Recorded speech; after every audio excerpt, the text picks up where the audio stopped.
Happy holidays, everyone. Hope you all had a nice Christmas. We are recording this one on December the 27th. The we is me, Gino Bacola, alongside my good friend Barry Spears, the sniper. Barry, buddy, how's everything going on your end? Hanging in there, man. Christmas is behind us, thankfully, and wait till next year. And then we're looking forward to the new year and the Pegasus and everything that's coming up. So yeah, exciting Well, times. and for I think a lot of people, and for us too, love Keeneland, love Saratoga, love Del Mar. Those are some of the great meets of the year. But I love the time period where every weekend we've got Santa Anita and Gulfstream.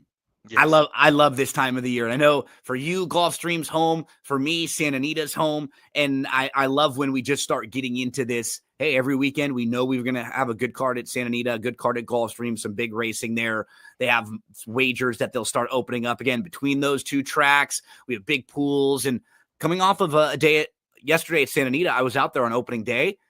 Some days and what's been happening for the West Coast the last few years, not as big of fields, not as many racing days. We just heard the news about Northern California, but they still show you that they can have those awesome days, and that's, I think, what's so frustrating. It's not that they can't, it's just that it doesn't sustain all the time.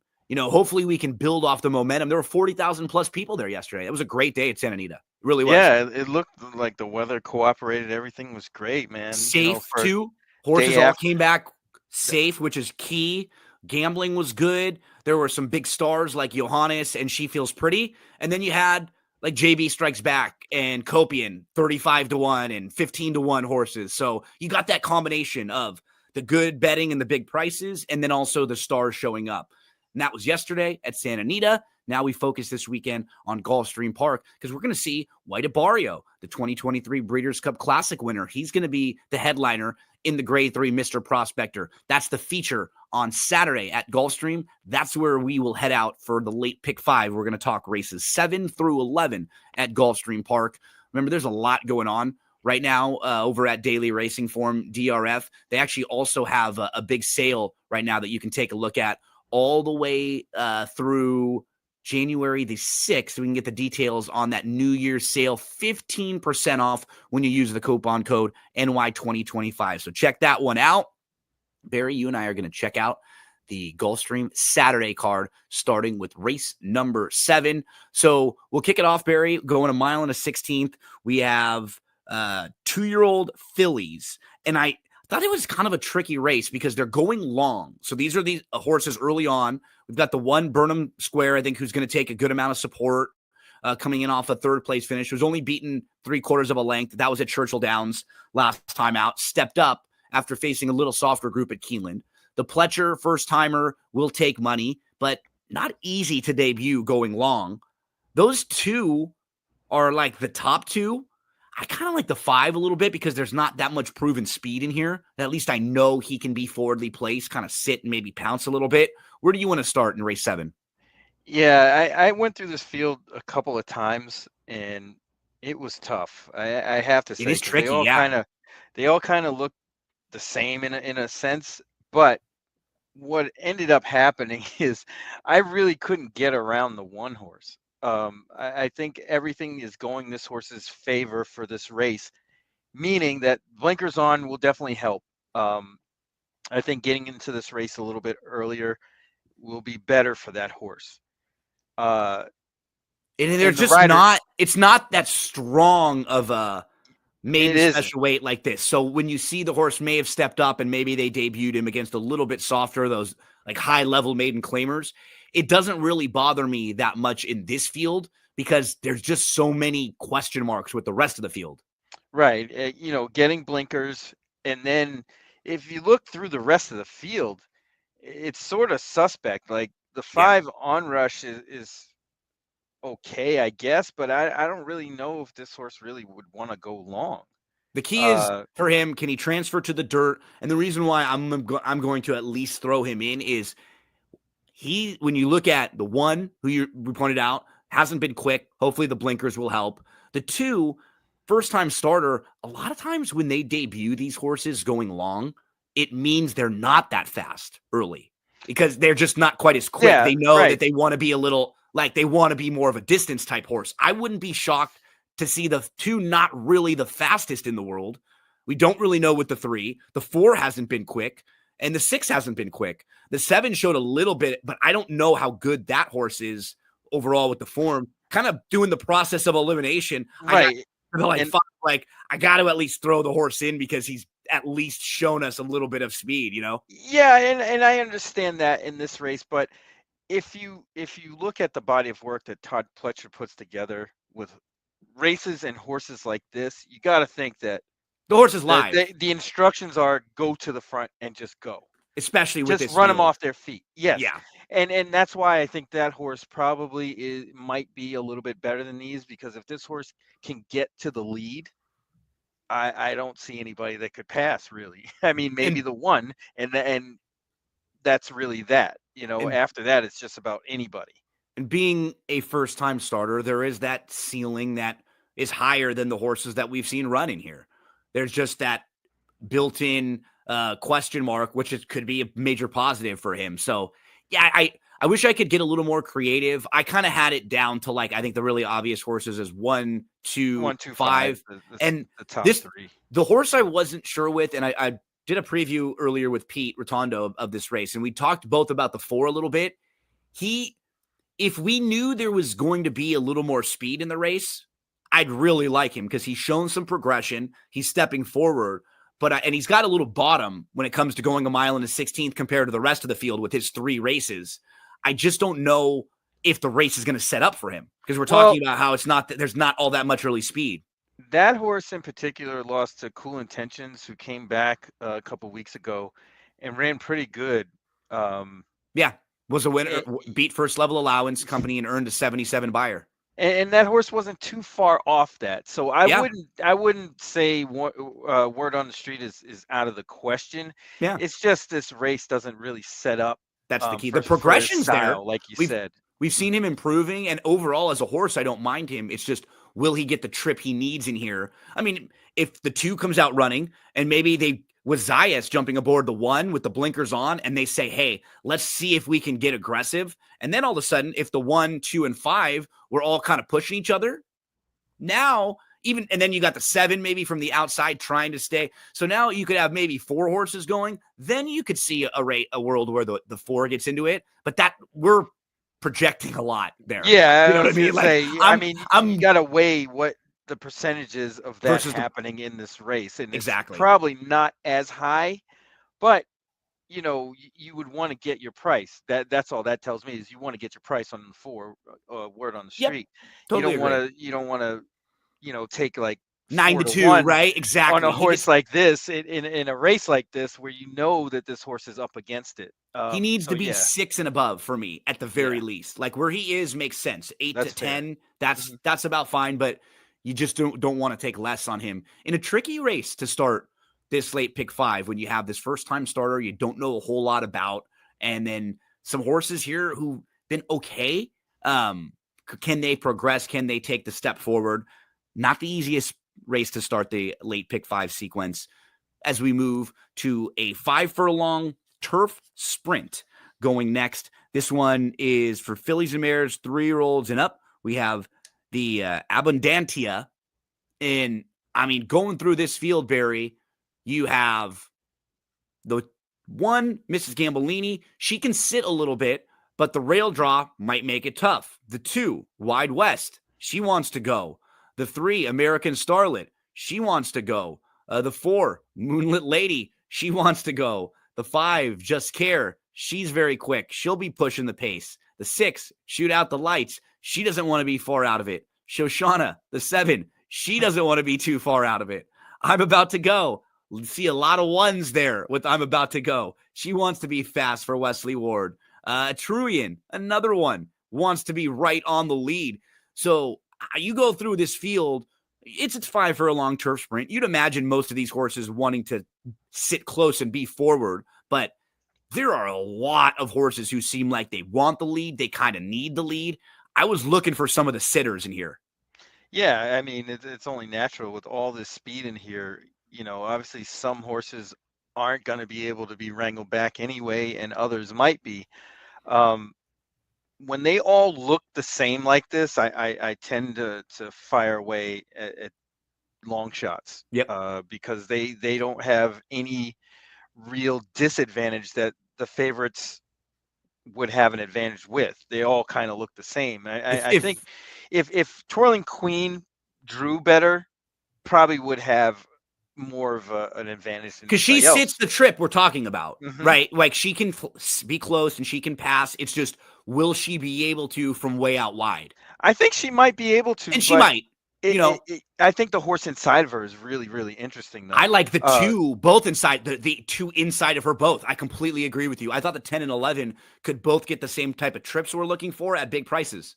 Yep, and that's what we're looking for. Somebody that can fall into that trip. I mean, drum roll, you see those three races in the summer or spring, May 12th, March 28th, February 2nd. That's the trip you want. It's a nice stalking trip right behind the speed. Just got to find the hole and get through. And Joe Bravo's been riding pretty well. The other horse that piqued my attention with the same sort of idea is the two Wide West.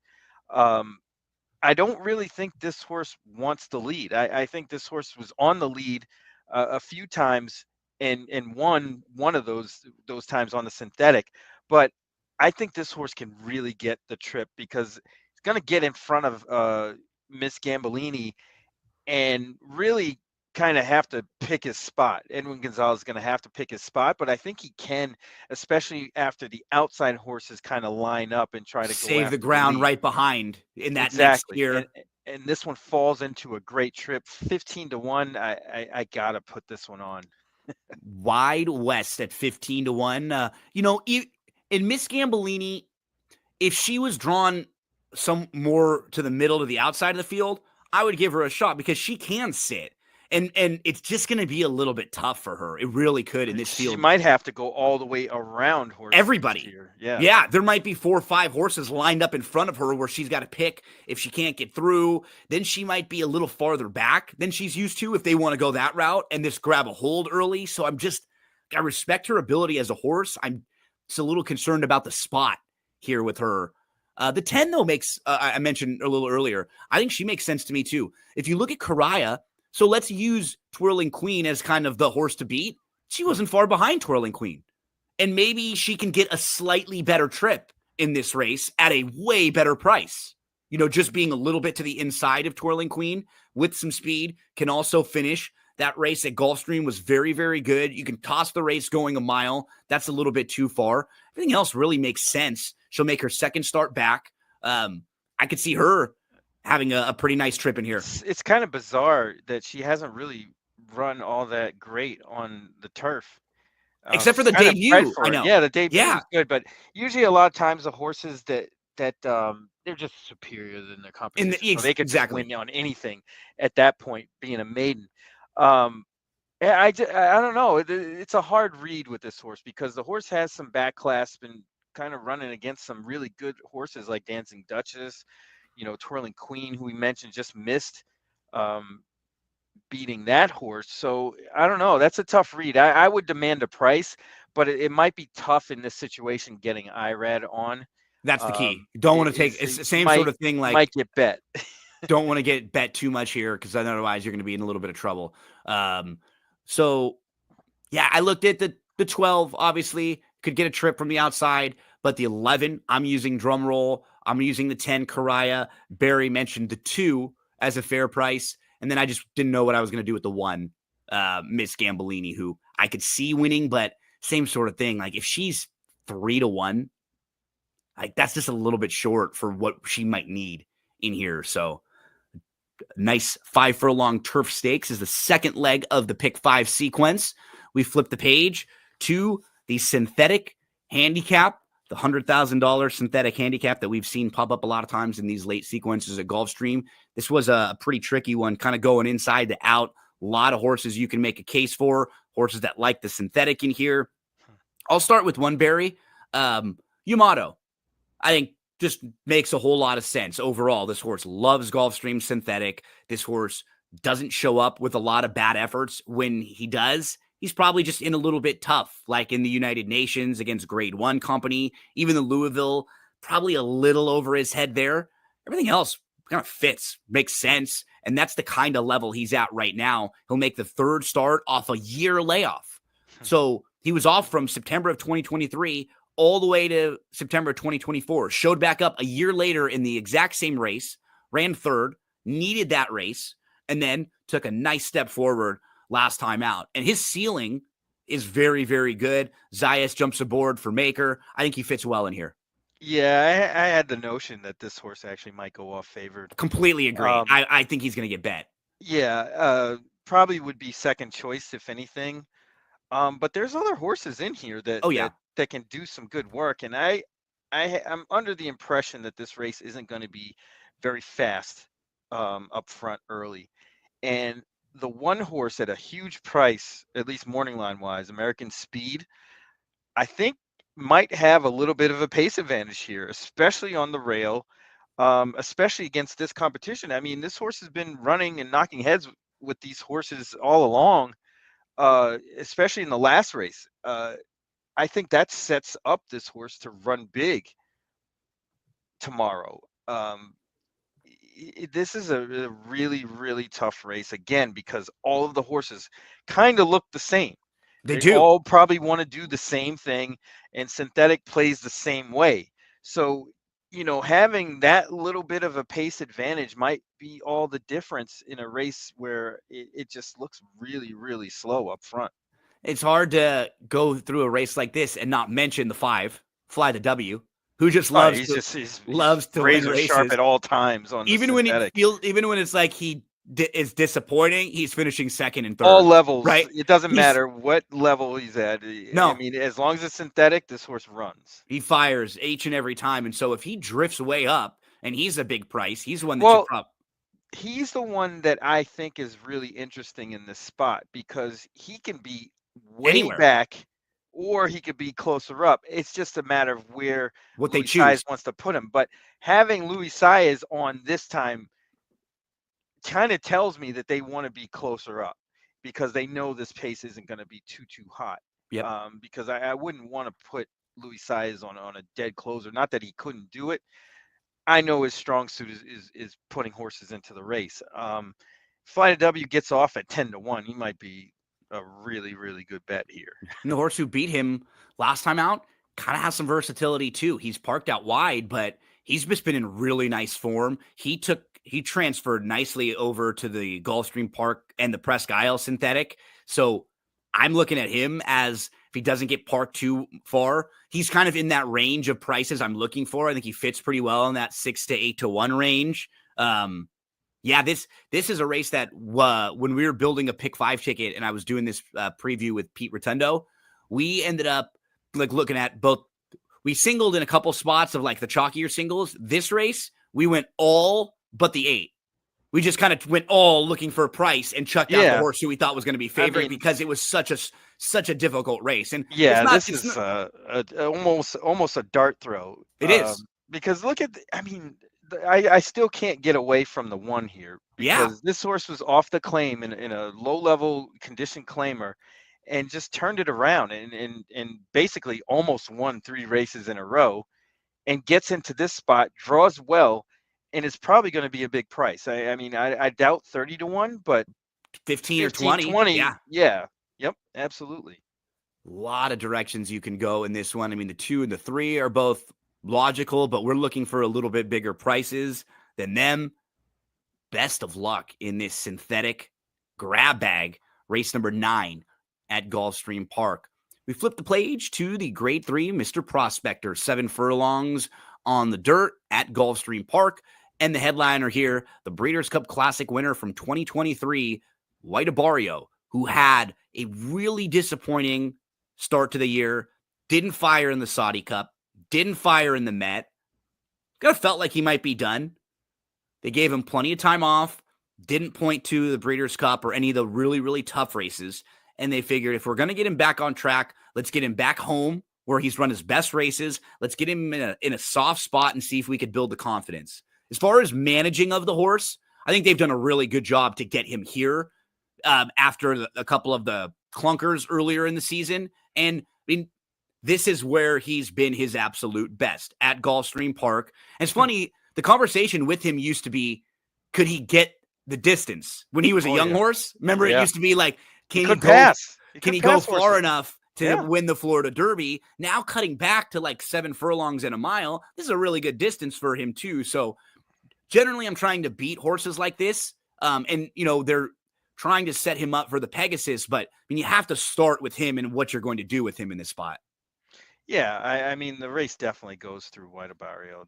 That's not a mystery here, and the horse is going to be all of that 3 to 5. But again, I've never been too confident whenever White Barrio gets gets bet down to this point.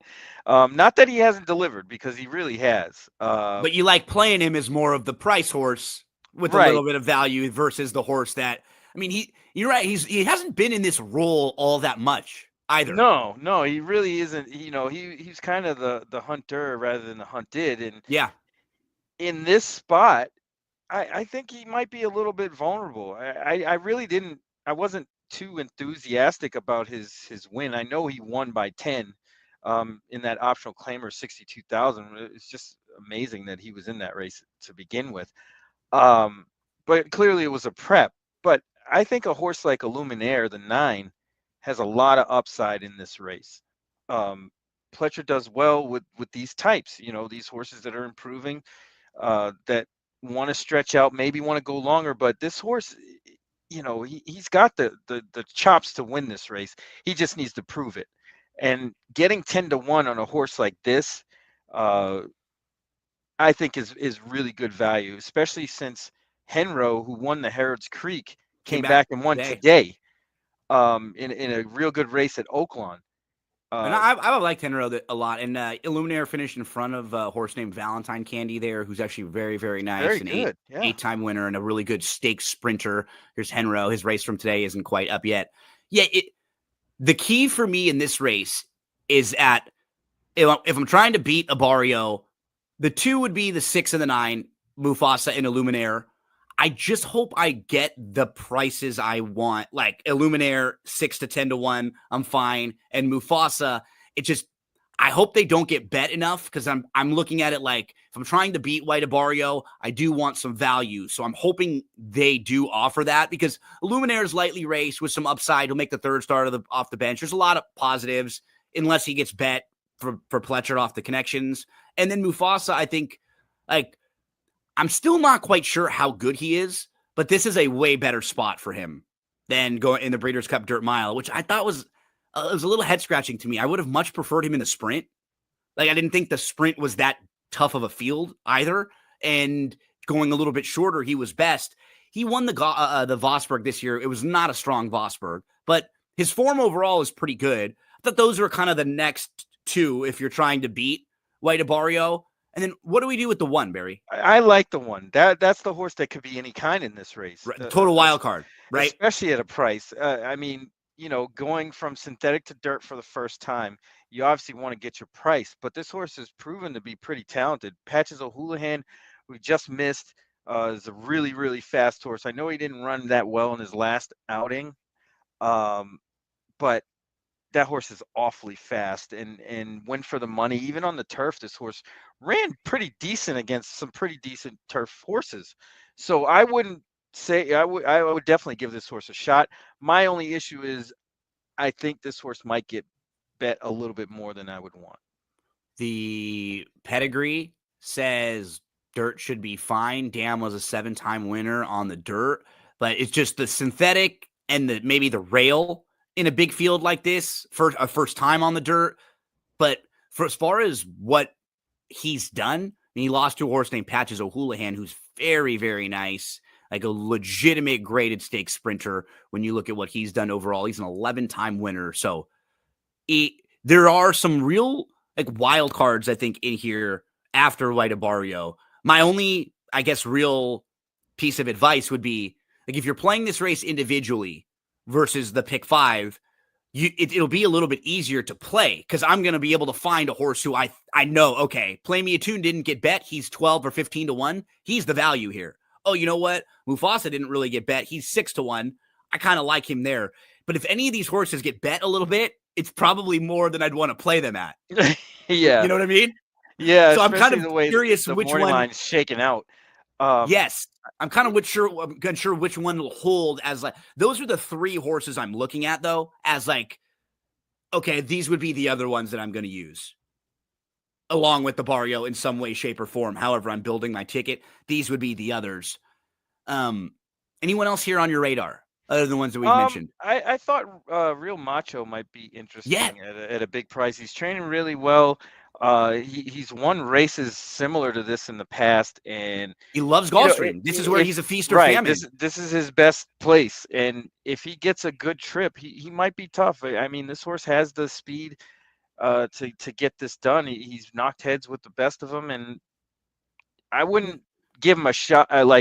He's not without a shot, especially to get in the money. If you're playing uh, verticals in this race, I would definitely use Real Macho in most of them, if not We all of remember the trajectory of horses like this where Born Noble was a really highly regarded 3-year-old in February. Basically, that February 3rd race was one of those races that looked like it was written for Born Noble to get a prep race out of it and then head on to the Fountain of Youth.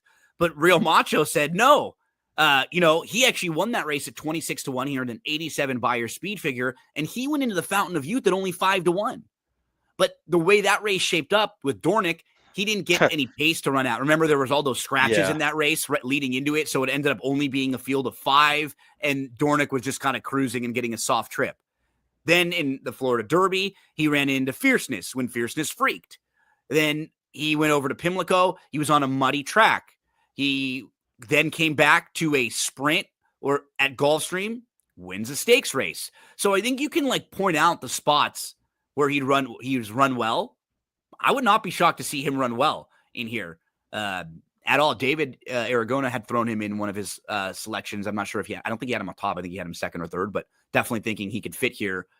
And I guess the only other one I wanted to mention, who I don't think he could win, but if you are playing tries and supers, I just like what I've seen visually from Mr. Skylight when he's good. Like some of his best races are really good. Like the way he sat last time out, he got shuffled a little bit, came back on again, won easy. He likes Gulfstream. He's in good form here. I could see him outrunning his odds, finishing third at 15 or 20 to 1 if these other horses get bet, and maybe being the horse that helps you in the tries. So it's a tricky race. And what's cool about this race is maybe we see White Barrio using this as a springboard to the Pegasus, but he's getting to deal in this race with a different set of customers than he's going to deal with in the going longer races, So it's kind of cool to see a horse like that have to face better sprinters. And then can he overcome them and then move up to the big boys going longer again? Yeah. I mean, Whitebrow's career has been very interesting. It has. He's switched barns, and he's just been a And runner since day one. But I, everything's I not a straight line in racing, right? That's why I never. love looking at horses like this. Like it's not if the trajectory and the roller coaster rides of a lot of horses, because a few years ago, he's in the Pegasus World Cup. He's a non-factor at 6 to 1, and then his career kind of really kicks off after his good start to the career when he was really precocious. And then horses like this, you kind of feel like, maybe they were just good early. They're probably done. But it's so cool that he had that second act and now maybe even a third act this year. Yeah, I mean, he's it was like something, a tweak here, tweak there, that Mm-hmm. that really made the difference, and it got him over the hump. Yep. Because he's been stellar for a good year and a half now. White Barrio, the horse to beat in the Grade 3 Mr. Prospector Saturday at Gulfstream Park. Barry Spears and I will finish up this Pick 5 preview for you with race number 11. Think you might be able to find a little bit of value in this one, Barry. Talk to us about some of the horses who are on your radar, maybe horses you want to use. Catalyze will take some money. Leo Toro probably gets bet. I'd say Lady Mary, another one who gets some support in here. And then to the outside, Candy Gray was pretty good in the only start on the turf. We're alive. We're closing in this Pick 5. Who are some of the horses you want? This was such a strange race to handicap. And what I did is I went through all the horses that, you know, looked like they wanted to be forwardly placed, and they all kind of sort of ended up towards the outside. So I ended up on the two, what I thought were the two best closers in the race, and they just happened to be the 2 and the 3. Um, the 2 more so than the 3 because I think the 2 is a little bit more versatile and can be a little Closer. closer to the pace than the 3. Um, I like that comeback race September 28th from More Money Honey. I think that sets this up perfectly. Uh, I know the last race was on the synthetic, and now they're getting back on the turf, which I think is this horse's preferred surface. Yep. And I just think the trip works out great. And I think the 3 can get the same exact trip. And I don't see anybody else getting that trip. The 3 is the horse who I'm using. If you just eliminate that race in the Christina at Delaware, Christiana at Delaware, she faced a couple of really nice horses in here. Whiskey Decision went on and was favored in the Del Mar Oaks coming off of that. She had just won 3 races in a row. Bell of Rights, the runner-up, had come off of a good win against First Level Allowance Company. She had won 2 of her last 3. She was in really nice form at that point. Style Points, who was third, came right back out of that race to win the Virginia Oaks and then finished third in the Sands Point. Those horses who were in front of her were really, really nice. And I think when you look at her form, she had a little bit of time off. Then she showed back up. She ran a race that just felt like a nice prep to get her set up for this one. Yeah, source is ready to go, I think. It's such a weird race, man, because you got the Chad Brown horse who would normally be favored in this spot. Looks like he needs a race, or she needs a race, and it's like, what do you do with that kind of horse that's going to get bet, that's probably talented enough to win this race, but probably isn't ready to win this race? The horse to the outside might get parked a little bit, and she's only won once, and that came going wire to wire. I don't know how much she really wants to pass horses. Yeah. Either.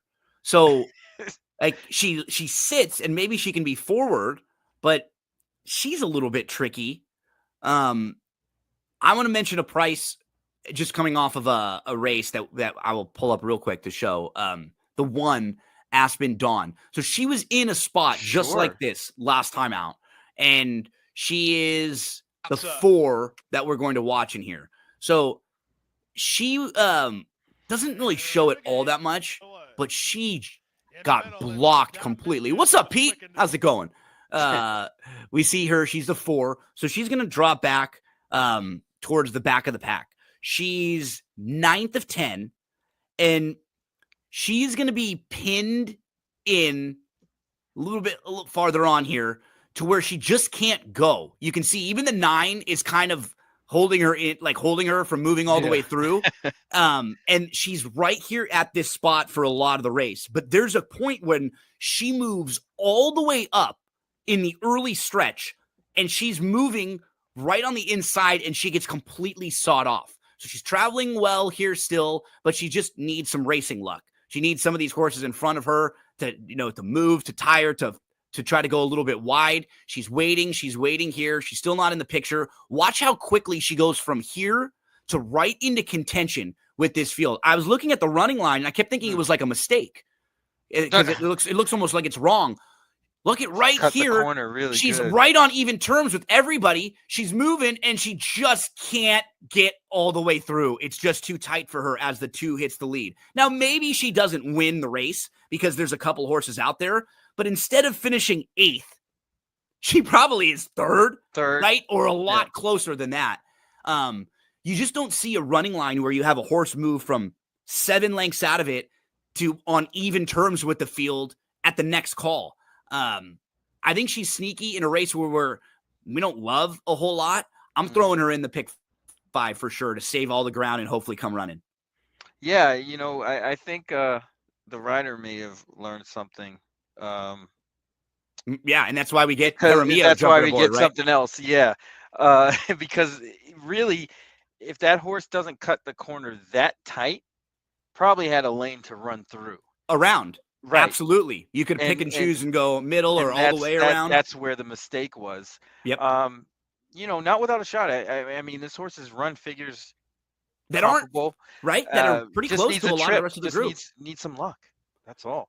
So we're looking for some prices in here. Barry pointed out the 2 and the 3, both of them offering you really nice value as fun horses to use in the pick 5. I gave you the 1. How about that? 15 to 1, 20 to 1, and 15 to 1 as a couple of the first 3 horses that we mentioned in here. So hopefully we can lead you to a few winners over at Gulfstream Park on Saturday. We hope all of you had a fantastic Christmas, and we hope it leads on into a very happy new year. Barry, what's been going on with the notorious OTB, you guys? Because I know it's holiday schedule, everyone's off a little bit. You guys still pumping things out like normal?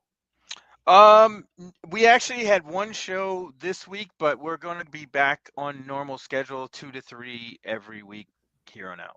Awesome. Make sure to check out the Notorious OTB with Barry, with Chase Sessoms. They go over some of the big cards, wherever there's big racing, a lot of times Friday or Saturday, a lot of times both, and they'll give you their plays. They'll give you suggested wagers, how they might play on a $100 bankroll, because that's the way most people are playing. Most people don't have the luxury of just, I want to add 3 more horses in. I can add another $200 to my ticket, right? It doesn't work that way. For a lot of people, it's, I've got my 64, I've got my 72, I got to make it work with that number. So I love the way that you guys do that because it's helpful to people. A lot of people who are playing that way, it's not helpful when you're someone that's like, here's my $1,000 ticket or here's my $500 ticket, because it just doesn't really help a whole lot of people that way. So I'll say this, it's very difficult to play the races freestyle without a plan. Oh yeah. And that's really what, what the show's about. Right. Yep. Is the basis to give you a plan. It doesn't have to be our plan, but just to give you an idea how you can make bets that will accumulate money and hopefully grow. Keep you up after a while, right? Because exactly, they keep you if you're not even trying to hit, like I will talk to people some of the times that'll play pick 4s or pick 5s, or that maybe haven't comprehended that, like, well, if you're only using the top choices in each race, it's not going to be a big payout.